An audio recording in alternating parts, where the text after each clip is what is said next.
शुरू अल्लाह के बाबरकत नाम से जो बड़ा मेहरबान और निहायत रहम करने वाला है। दोस्तों, बनी इसराइल में एक आबिद शख्स रहता था जो कि बहुत मुत्तकी और परहेजगार इबादत गुजार था। इस जमाने में इसके मुकाबले का कोई भी आबिद मौजूद ना था। दोस्तों, कहानी कुछ यूँ है कि इस जमाने में इसके शहर में 3 भाई रहते थे। इन तीनों भाइयों की एक इकलौती और जवान बहन थी जो कि कुंवारी थी और बला की हसीनो जमील थी। इत्तेफाक से इन तीनों भाइयों को एक जंग पर जाना पड़ गया और इन्हें फिक्र लाहक हो गई कि हम अपनी जवान बहन को किसके पास छोड़ेंगे। इन्हें कोई ऐसा काबिल एतबार शख्स नजर न आया जिसके पास वो अपनी बहन को छोड़कर जाते और उस पर भरोसा करते। लिहाजा उन्होंने फैसला किया कि शहर के मशहूर इबादत गुजार के पास अपनी बहन को छोड़ जाते हैं, क्योंकि वो तीनों भाई इसकी परहेजगारी से वाकिफ थे। इन्होंने यही समझा कि हमारी बहन इस आबिद के पास महफूज रहेगी। चनाचे वो अपनी बहन को लेकर आबिद के पास पहुंचे और दरख्वास्त की कि जब तक हम लड़ाई से वापस नहीं आ जाते, आप हमारी बहन को अपनी सपुर्दी और अपनी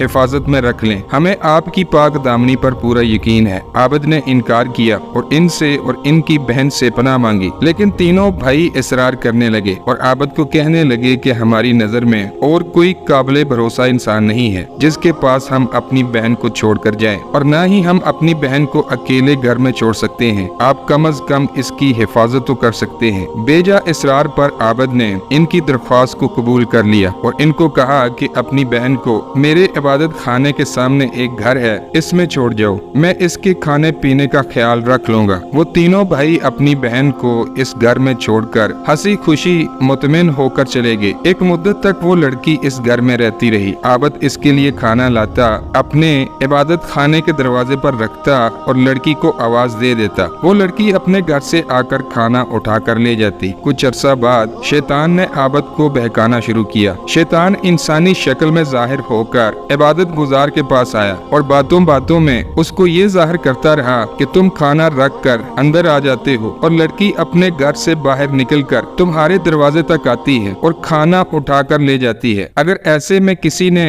इसे देख लिया और सोच लिया कि वो अकेली है, तो इसके अकेलेपन का फायदा उठाकर और इसे बहकाकर इसकी इज्जत से खिलवाड़ हो सकता है। तो बेहतर यही है कि बजाय वो खाना लेने आए, तुम उसके दरवाजे तक जाकर खाना इसे दे आया करो। इस तरह तुम्हें अजर अजीम भी मिलेगा और लड़की की इज्जत भी महफूज रहेगी। गरज ये कि ये बात आबिद के दिल को लगी और आबिद खाना लेकर लड़की के घर तक जाने लग गया। कुछ अरसा यूं ही गुजर गया। फिर कुछ अरसा बाद शैतान ने अपनी अगली चाल चली। वो आबिद के पास आया और उसको तरगीब दी और इस बात पर उबारा कि अगर तुम इस लड़की से बातचीत कर लिया करो तो तेरे कलाम से वो मानूस होगी, क्योंकि इसको तन्हाई से सख्त वहशत होती है। शैतान बार बार आकर आबिद को इस बात पर मजबूर करता कि वो लड़की से बात किया करे। आबिद ने महसूस किया कि बेचारी अकेली लड़की अपने घर में कैसे गुजारा करती होगी, लिहाजा कुछ वक्त इससे इसकी खैरियत पूछ लिया करो। आबिद इससे कलाम करने लग गया और रोजाना इसकी खैरियत दरियाफ्त करने लगा। कुछ अरसा यही सिलसिला चलता रहा। फिर शैतान ने अपनी अगली चाल चली। शैतान आबिद के पास आया और कहा, तुम बाहर दरवाजे पर ही लड़की से बातें करते हो, लोग देखेंगे तो क्या सोचेंगे, तो बेहतर है तुम अंदर चले जाया करो और लड़की से घर के अंदर बैठकर बातें कर लिया करो। इस तरह तुम्हारी बदनामी नहीं होगी। आबिद को शैतान की ये बात अच्छी लगी और उसने ऐसा ही किया। आबिद का लड़की के घर आना जाना शुरू हो गया। आबिद खाना लेकर लड़की के घर के अंदर जाने लग गया और वहीं बैठकर इससे बातें भी करने लग गया। शैतान वक्तन फवक्तन आबिद से मिलता। वो जब भी गुफ्तगू करता तो उसका मौजू औरत और औरत की खूबसूरती और नस्वानियत होता। यूं आबिद को लड़की से बात करना अच्छा लगने लगा। लड़की के जिस्मानी खदोखाल और नस्वानी हुस्न आबिद के दिलो दिमाग पर हावी होने लगा। आबिद हीले बहाने से लड़की के घर आता, सारा दिन लड़की से बातें करता और रात को अपनी इबादत गाह में आ जाता। एक तरफ शैतान आबिद को बहका रहा था और दूसरी तरफ लड़की के दिलो दिमाग पर असर अंदाज हो रहा था। कुछ दिनों से आबिद ये महसूस कर रहा था कि लड़की पहले से ज्यादा सच संवर कर इसके सामने आती है और अदाएं दिखा दिखा कर बातें करती है। आबिद का दिलो दिमाग पूरी तरह से लड़की पर हावी हो चुका था। एक दिन आबिद अचानक बगैर बताए लड़की के घर के अंदर दाखिल हुआ तो लड़की को नीम बरहाना हालत में देखा, जो कि नहाने के बाद कपड़े पहन रही थी। आबिद ने बातें करते करते इस लड़की के जानों पर हाथ रख दिए और फिर जज्बात में आकर लड़की के रखसारों का भरोसा ले लिया। लड़की जवानी के जोबन पर थी और अकेली थी। वो भी शैतान के बहकावे में आ गई। चूंकि लड़की आबद से मानूस हो चुकी थी, जब लड़की ने देखा कि आबद मुझ पर फरिश्ता हो गया है तो इसने भी खुद को आबद के हवाले कर दिया। यूं दोनों जज्बात में बह गए और आबद ने लड़की के साथ जना कर लिया। ये सिलसिला कई माह तक चलता रहा। आबद खाना देने के बहाने लड़की के घर जाता और वहाँ इसके साथ जना करता। नतीजा ये निकला कि लड़की हामला हो गई। इसने एक बच्चा जना। फिर शैतान आबद के पास आया और कहने लगा, अगर लड़की के भाई आ गए और इन्होंने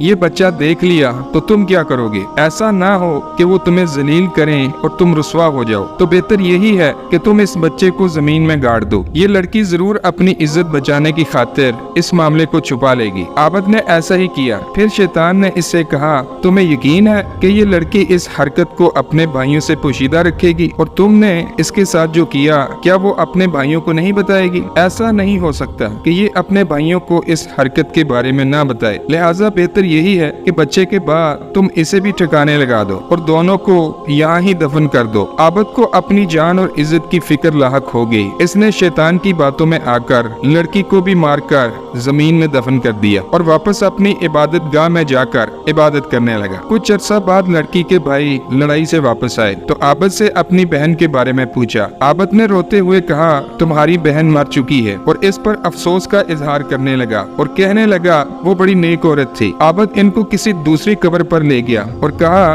कि देखो ये इसकी कब्र है और ये इसमें दफन है। भाई बहन की कब्र पर रोए, दुआए खैर की, चंद दिन यहाँ रहे, फिर वापस चले गए। लिखारी आगे लिखता है कि एक रात तीनों भाई जब अपने बिस्तर पर सो रहे थे तो शैतान इनके ख्वाब में एक मुसाफिर आदमी की सूरत में आया। पहले बड़े भाई के पास गया और इससे इसकी बहन का हाल पूछा। भाई ने इसे बताया कि इसकी बहन मर चुकी है और इसको कब्र में दफना दिया गया है। शैतान ने कहा, ये सब झूठ है, तुमने ये कैसे सच मान लिया जो कुछ आबद ने तुमसे कहा? असल बात ये है कि तुम्हारे जाने के बाद आबद तुम्हारी बहन के साथ जना करता रहा, जिसकी वजह से वो हामला हो गई और इसने एक लड़का जना। आबद ने तुम्हारे डर और अपनी इज्जत बचाने की गरज से इस बच्चे को माँ समेत मौत के घाट उतार दिया और अपने घर में एक गड्ढा खोदकर दोनों को इसमें दफन कर दिया। जिस घर में तुम्हारी बहन रहती है, इस घर के अंदर दाखिल होते ही वो गड्ढा दाएं जानब पड़ता है। तुम चलो और इस घर में जाकर देख लो, तुमको दोनों माँ बेटे इसी जगह मिलेंगे जैसा कि मैंने तुम्हें बयान किया है। फिर शैतान मंझले भाई के ख्वाब में आया, इससे भी यही कहा। फिर छोटे भाई के ख्वाब में आया, इससे भी यही गुफ्तगू की। जब सुबह हुई